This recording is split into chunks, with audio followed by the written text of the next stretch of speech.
All right, welcome back to another episode of Real Talk. Jeff here. Brad, how are you, man? Dude, I'm getting pretty exhausted. For those of you who don't know, moving into a new house right now over this week, so lots to do. But I would never let that stop me from talking with you and you guys listening about the NBA playoffs, which have been phenomenal since the playing games. It's been really fun. Yeah, we last Tuesday we covered the play-in games, and then we gave pretty much a quick overview of who we thought were going to win each playoff series. We didn't really go deep. We can hopefully do that today now that we know the finalized matchups, plus a game or two in some cases has been played. I figured it'd be fun just to kind of rerun these and make sure we don't want to make any last minute changes and maybe some more final. I predicted Lakers in a sweep. Obviously, that's not happening anymore. But am I still with the Lakers? Am I backing out? Um, Obviously, your boy Luca took care of business. Are you switching to a sweep or so we'll Hey, yeah. we'll just start from the top here. Let's start in the West. Let's start with the one seed, the Utah Jazz. So that game got finalized when neither of us predicted Memphis to come out of nowhere and John Morant's putting this team on his back and beat the Warriors. First off, they beat the Spurs. Then they beat Mm-hmm. the Warriors, and then they're like, you know what? Let's just mess around and we'll just upset the Jazz in game one. What's your take so far? Who you taking now that this matchup's finalized? I did have the Jazz in a sweep. I will have the Jazz still winning the series. But I didn't know Donovan Mitchell was out when I said it was a sweep. Not having Donovan Mitchell hurt the Utah Jazz extremely on offense. They need a lot of catch and shoot without Donovan Mitchell on the floor. If he comes back, I don't see Memphis beating Utah at all if Donovan plays at least 25, 30 minutes.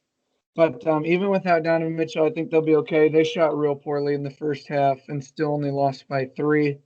I just think they're much better of a team, but the Grizzlies are better than I give them credit for. They played well last year and were an 8 seed going into the bubble. Kind of fell apart very late there, but they're an 8 seed again. John Morant's incredible. You gotta love watching him. He gets that little spot right inside the foul line, and he makes that jump floater, and that seems to be his go-to shot. And he used it to beat the Warriors. And goodness, Memphis, it was an upset for sure, but Utah's still going to take this series. Yeah, as far as Donovan Mitchell goes, apparently he was supposed to play game one. He was like a last minute scratch. He was pretty He's upset mad. about it. He Yeah. was mad about it. He's gonna play. I believe it's tonight. That game takes Nope.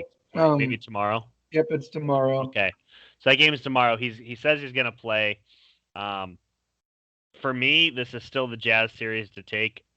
Uh, Memphis is just on the heater right now, having to basically they're right now what the Phoenix Suns were last year. As soon as they got in the bubble, they were just became unbeatable.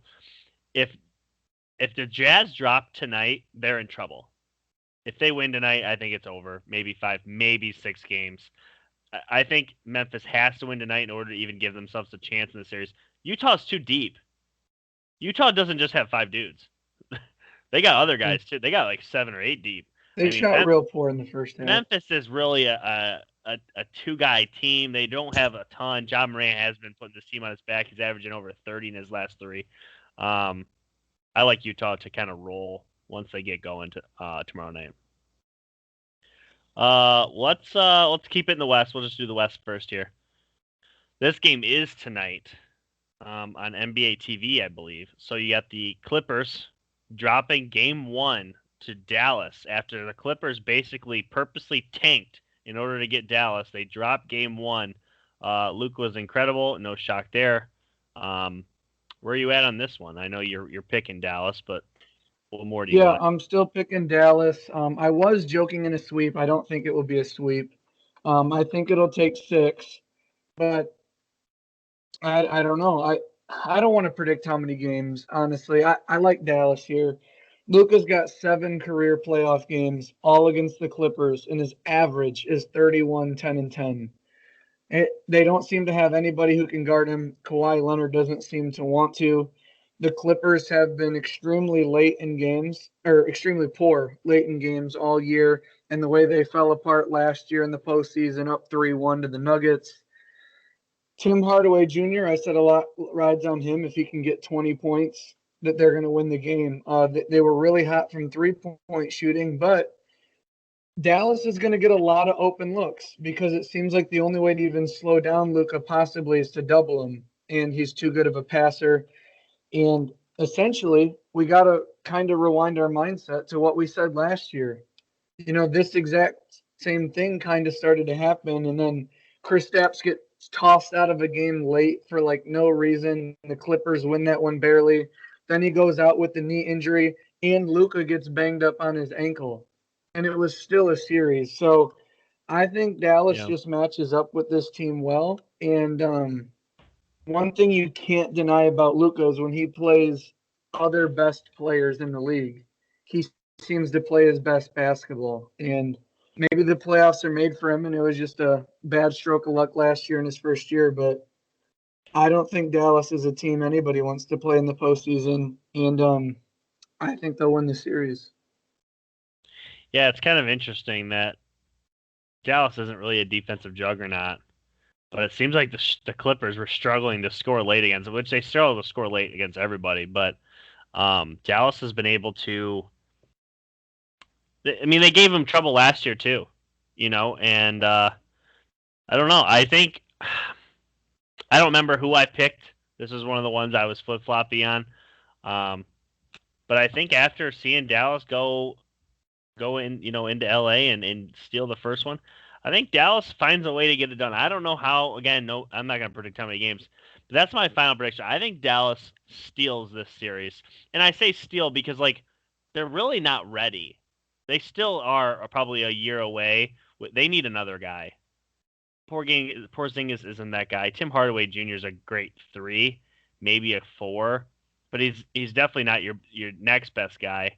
There's just lack of depth for Dallas, and you would think that the Clippers, as deep as they are, they would be able to benefit there, but they have no answer for Luka. I seriously think there's just this overall, buy-in to the Clippers because of how they were formed so fast with the two stars, and it's like they haven't really proven to be great. We just thought they were on paper, and they're not really proving that. But this is going to be a super close series. The Dallas Mavericks won all 4 quarters against the Clippers, but it was by 3, 2, 1, and 4. All these games are, you know, all but 1 quarter is separated by one shot. So we'll see. The Mavericks had really, really good 3-point shooting, but there's no reason to think that that won't continue. They were a good 3-point shooting team during the regular season. But if you get 21 out of Hardaway, 18 out of Finney Smith, and Kristaps only has to score 14, they're a tough out. And nobody's hyped up or talked about Luka quite as much as I have. So I just get excited anytime he proves me right. Just like I think, forget who shared it in the Real Talk page, but we're all just looking for our sports teams or players to back up our trash talk, and Absolutely. Lucas certainly doing that, at least in game one. Yeah, it's a meaningless stat. Take it for what you will. But when Dallas wins the first quarter, they're 28-0 after this last game. Um, I didn't so know that. That's a fun little nugget. yeah, it's the first quarter. It means nothing to me. But Yep, the fact that 28 they're and 28 0. 0, that That's means they not get a off to a small fast sample start and size. coast. Man, they're good enough Yeah, to close it out. So, but yeah, you're right. It's not a sample size. That's a third of the 28. season. So It's almost half. yeah. We'll keep it moving here. This has been a fun. This is actually another game that's another series that's gone at least 2 games now. Denver and Portland. Portland comes out in game 1 and they are unreal. And they steal game 1 in Denver. Carmelo Anthony, I think, had 18, five triples. Game 2 though started off the same way. Damian Lillard dropped 32 in the first half. It looked like Portland might literally come in and go 2-0. And then they went absolutely cold in the second half. Denver walks away with it. Um, there's no Jamal Murray. I predicted that Portland would upset Denver, and I'm sticking with that. I even love that Portland stole a game. That makes me feel even better. I don't know. I like Portland. I don't think they're going to continue to go cold. Dame Lillard he's right there with Steph Curry. As far as ice cold shooters, and I like Portland to move on here, and I'm doubling down. I actually said Portland as well, thinking about the upset with Damian Lillard. I think they have a better potential to go nuclear. There's some times where their offense just goes insane and you can't really stop them. But I feel like the Nuggets are going to be a more consistent team. The fact that Michael Porter Jr. is there, he's going to give you 18 to 25 a night. Aaron Gordon's a good option. They just got to play a little bit better defense. I think they're a bigger team. I think they're going to continue to dominate down low. But they held Jokic to 1 assist in the first game. That means the shooting was poor for the Nuggets. Game 2, Jokic goes 38, 8, and 5.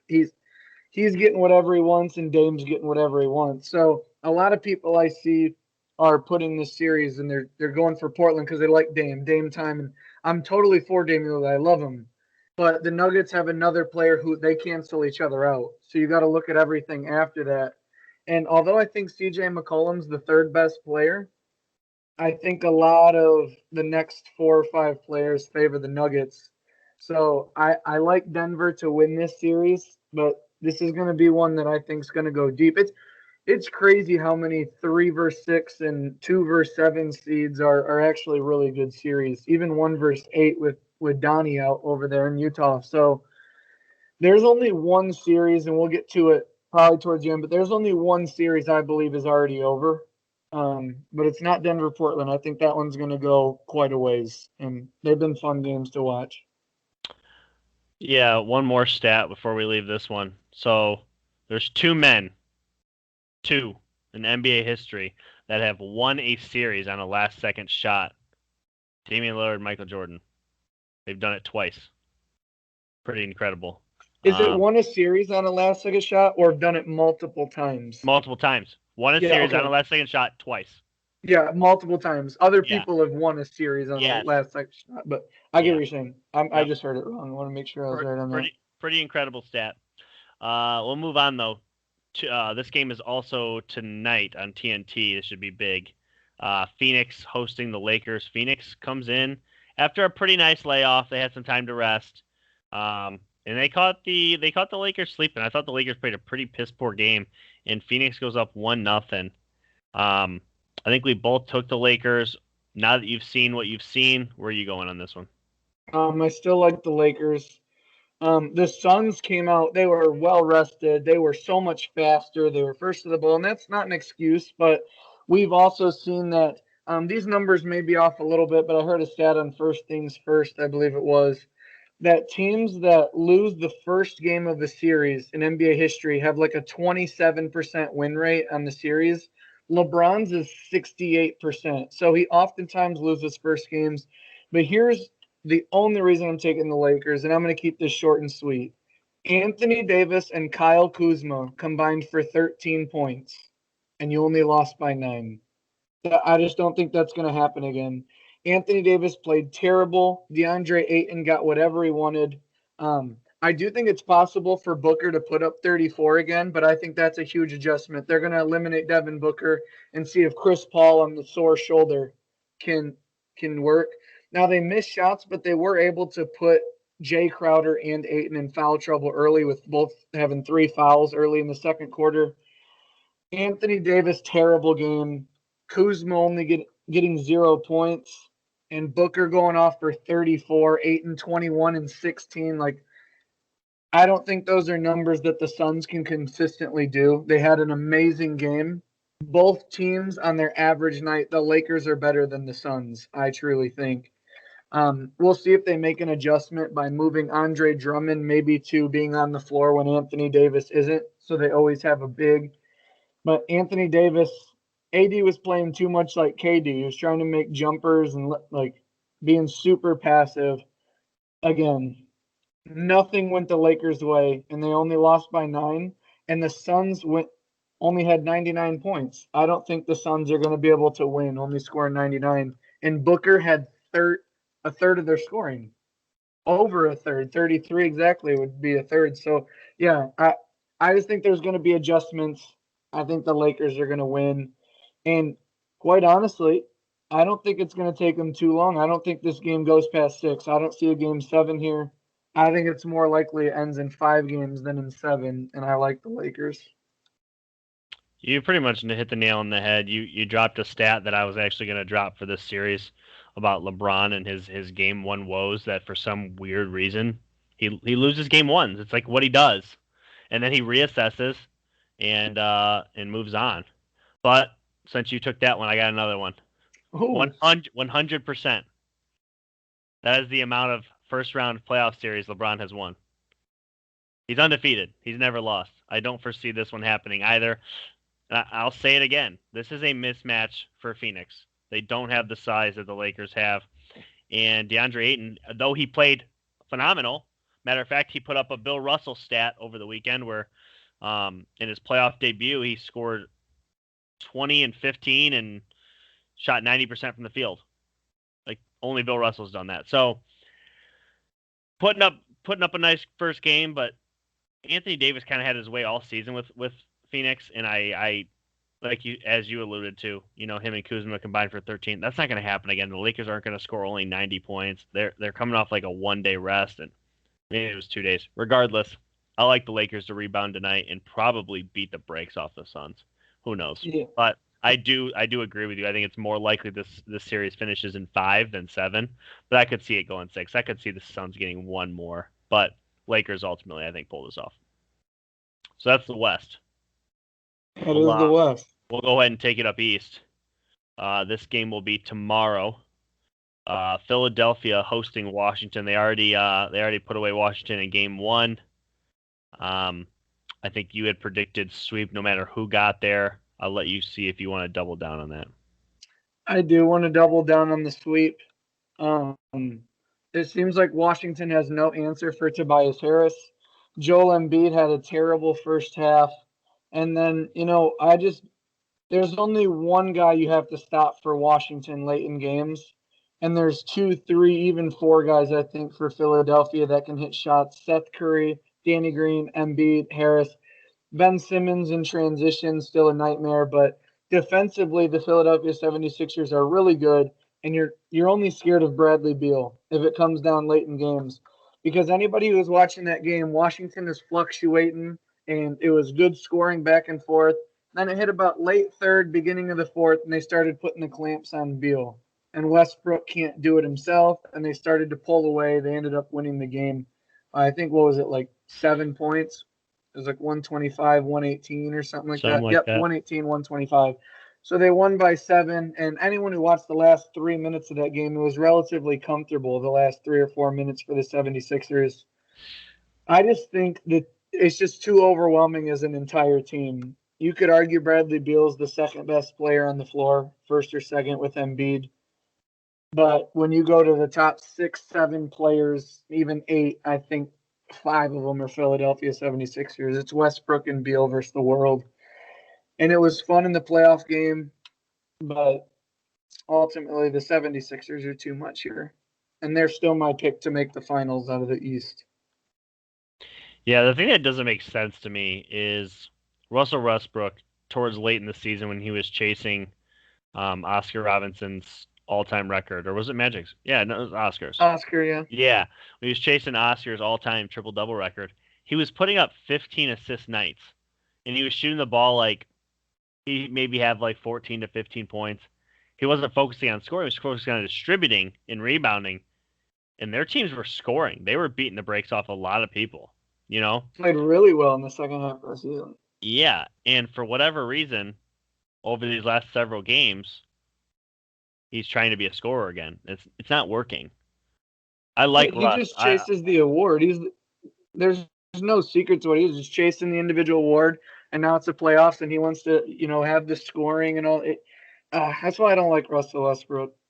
See, I do. I like him, but it's hard to understand his thought process in an NBA game. Like, he's not a number one. He's a very good point guard, but he needs to be a distributing point guard, not a scoring point guard. And he needs to be more like Chris Paul rather than more like Steph Curry, because he's not. He can't. It's like Ben Simmons. Ben Simmons can't shoot, so he focuses on defense, transition, and passing.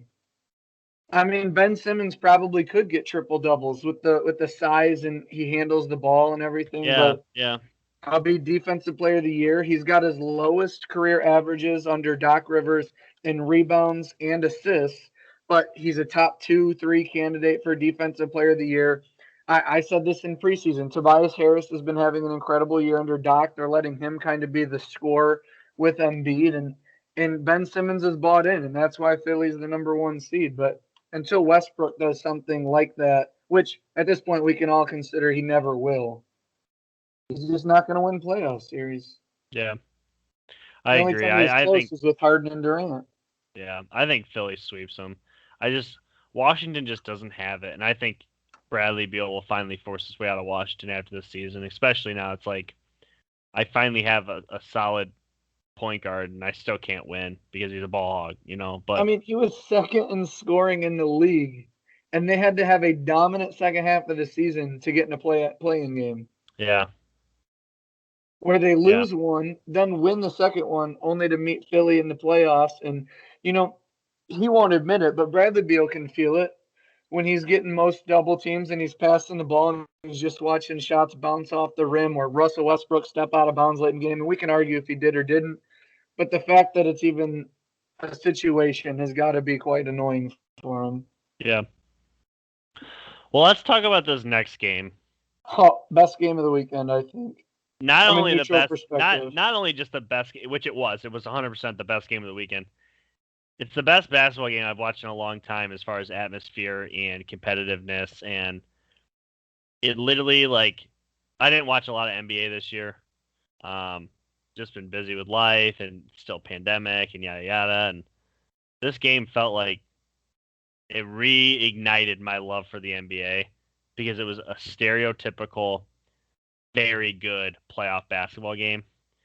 If you didn't watch this game, and I posted multiple times, I tried to warn everybody as this was happening. Get in there. Turn the game on because it was so good.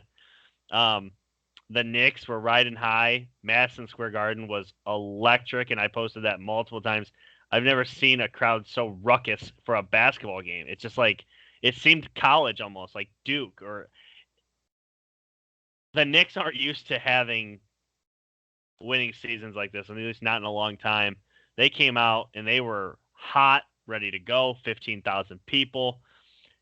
But Atlanta, early in the year, they weren't doing what they wanted to be doing. They were struggling, decided to remove their coach, made a coaching change, and they've been a completely different team ever since. And they went in there and Trae Young did his business, man. What'd you think of this game? What do you think of this series? I think this is going to be the best series of all of them as far as competitiveness. I think it's going 7. I don't remember who I picked. I think I picked the Knicks.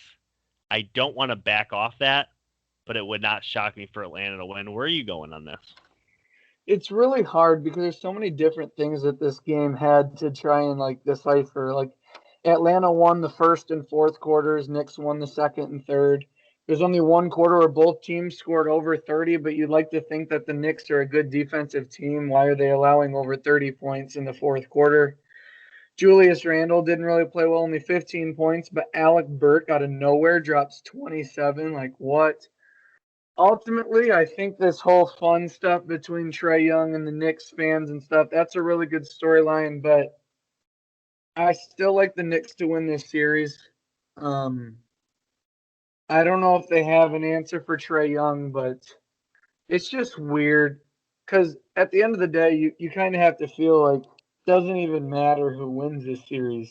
But it's so fun to watch. Like two teams, it's like if you were to guess preseason, you've been like Knicks miss the playoffs, Hawks sneak in through a play-in game, and like they're the 4 and 5 seed, just like Yeah. throwing haymakers. And the seeds around them, you've got the Bucks and Heat, who most people think are better teams, and it's like somehow they got sandwiched in this perfect matchup of a team that's explosive offensively and artistic and creative, and then this team that's like just wants to hit you in the mouth and grind out points. And it's just a clash of two styles. And what they say, styles make fights. And these two teams are polar opposites, and it's fun to watch them go at it. And the first game was tied until 1 second left. Trae Young hit the floater and iced it. So I'm going to stick with the Knicks just on pick integrity, but I can't say I wasn't super happy and cheering for Trae Young when he was dropping points. I'm excited. I'm watching the game, and the Knicks score with like 8 seconds left. I just looked at Casey and I was like, Trae Young's going to go win this game. It's going to be insane. So I got her. She was glued on the TV. And for anybody watching this game, I don't think anybody in here is a Knicks fan or Hawks fan. So it's just nice to watch a great, fun, energetic basketball game. There was heroes and villains clearly, and it was just a joy to watch. You could not smile, get out of your seat, hands on your head. Yao was talking about throwing like fist pumps while you're watching. It was an amazing game back and forth the whole way. I agree. It was I just want to enjoy this series. yeah, and I hope I pray that the fans are able to match the intensity from game one, and they probably won't be able to. It was the first playoff game in like 8 or 9 years, maybe even longer, for the Knicks. And that place, and again, they've been in a pandemic, so they haven't been running capacity, and they bring 15,000 strong. That place the roof was going to come off. It was so For, loud. for some of you guys who missed the game, in terms of like the team stats, both teams made 42 shots. The Hawks had two more 3-pointers. They made the same amount of free throws. Points in the paint, 50-50. Assists, 21-17. Like, it was so close the whole game. It was The problem a is game the of Hawk tight the Hawk margins. the Hawks' best player is Trae Young. He shot over 50% from the field. Yeah, he was amazing. Julius Randle is their best player for the Knicks. He had a very bad game. I think he even shot under 30%. Well, do you have his And percentage in front of you? I don't, but he had 15 points, 12 rebounds, only 4 assists. But Trae Young, 32, 10, and 7. And it's a I playoff day, literally too. want to say he went like 5 of 21 or 6 of 21. I don't remember seeing Julius Randle make a shot when I was watching it. It was tough. He had a Yeah, really he had a really rough he had a, game. he had a rough night. Yeah. Well, we'll move on to another series that I thought was going to be competitive, and it was for a game. Milwaukee hosting Miami. They take care of business on home floor. They go up 2-0. Game one was a lot of fun. You had Chris Middleton hitting one pretty much at the buzzer. And game two, they just took care of business and cruised, won by 30, I think. We both picked the Bucks. I thought it would be close. You didn't. If you changed your ways, you think at this point it's over with. No, I think it's the Bucks. I don't say it's over because there's only one team that can win a blowout. Like out of these two facing each other, the Bucks are the only team that's going to win by a blowout. The Heat never will. But on any given night, the Heat are a team that gives the Bucks fits. I mean, last night the Bucks before the game wrote on the whiteboard, everything's just going to go in. We don't even have to play basketball. Like it was they were chucking everything up and it was just dropping. Everybody was hot.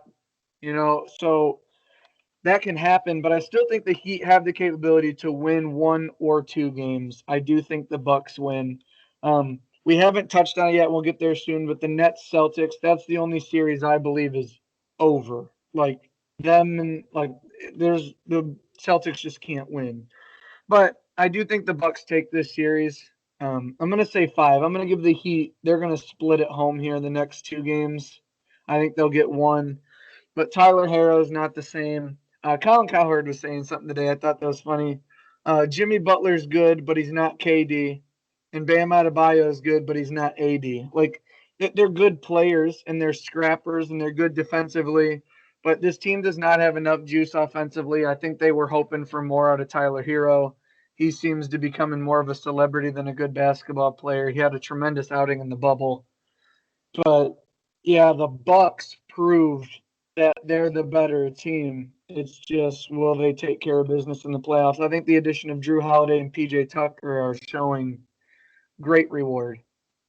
I want to remind everybody that the Miami Heat were in on the James Harden trade, and there were several picks involved. But the reason the Heat would not make the trade is because they did not want to trade Tyler Hero. Who knows what could have been? We'll move on to the last series. A team that did get James Harden, the Brooklyn Nets and the Boston Celtics. The Nets hosted Boston.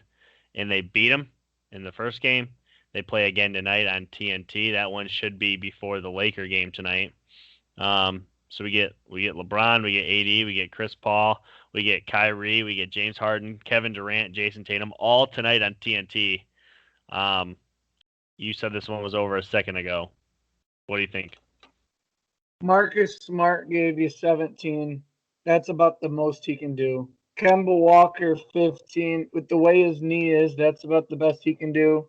You got Evan Fournier, 39 minutes, 10 points. He's not a factor.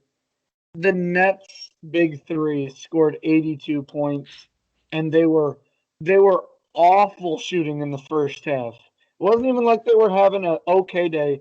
They were awful and still scored 82 points. The Nets, there's no questions about their offensive ability. Even when it comes to even Blake Griffin's playing decent ball, you have Joe Harris, who great 3-point percentage. They don't play that many guys, but you're never going to be worried about their offense.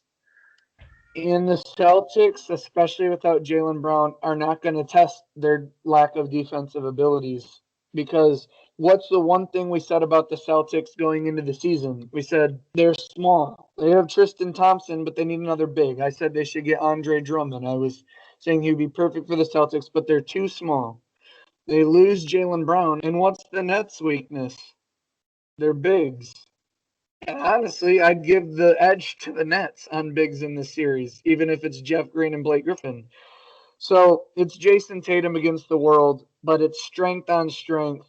And across their front three, Smart, Walker, and Tatum, you're going to take Kyrie, Harden, and KD in every single one of those matchups. And you could actually make a case, as much as I love Jason Tatum, that he's the fourth best player in the series, and he's unquestionably the best player on the Celtics. So I just think this is too much of a mismatch. The Nets were basically sleeping the first half and then just came out in the third quarter. Like, I remember seeing the second quarter, I was like, oh, Celtics giving them a scare. I went and did something, came back. It was like 4 minutes into the third quarter, and you're like, what happened? And the Nets just exploded. So Yeah. Celtics are just completely overwhelmed here. We both had a miss in the bubble.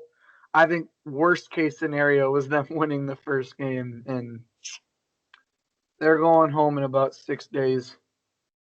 Yeah, I don't think they have a chance at beating Brooklyn. They might get one lucky game out of Jason Tatum, as we called the other day. That's what it would take. But they're going to need more than just Tatum. They're going to need Kemba to really do his thing, and I don't know. I think Brooklyn in a sweep. Tatum played decent defense on KD, but you would have looked at the matchups and had fun. You could have said Tatum and KD, Jaylen Brown with Harden, and then throw Marcus Smart on Kyrie Irving, or mix those three up.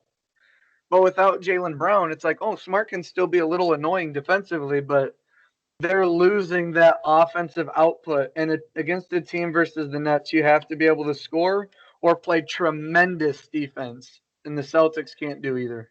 Yeah. And you have to do both. Yeah. Well, that wraps it up. I can't wait for a potential Brooklyn versus Milwaukee series, because I think that has some matchup issues. So I think that'll be fun. So we'll see, though. Can't wait for the games tonight. I haven't been able to watch a ton of basketball, but since the playoffs have started, I've been trying to chime into every game, and I hope to chime into both of these too. So Yeah, it sucks that it's on NBA TV, but don't miss my post tomorrow about Luka getting game 2 as well. Oh yeah, he's on tonight too. Yeah, but they're on NBA TV because they're on at the same time as the night game. I think it's what? Who plays at 7? 7:30 Celtics Nets, which is going to be a blowout. 10 the Lakers Suns take over on ESPN, is it, or TNT? And then Mavericks TNT. Clippers got kicked off on NBA TV, which maybe the Clippers will play better when they know the whole world's not watching. Who knows? Yeah. All right. Well, we gave you some double downs and some changes of minds, and talk some more NBA first round playoffs. We'll be back next week to probably recap what's left of these series, and there probably won't be a ton, and maybe some NFL talk. I know there's a lot of Julio Jones going around right now, and there's still some Aaron Rodgers stuff. we'll be back. Thanks again for listening, guys. We'll see you next Take time. it easy.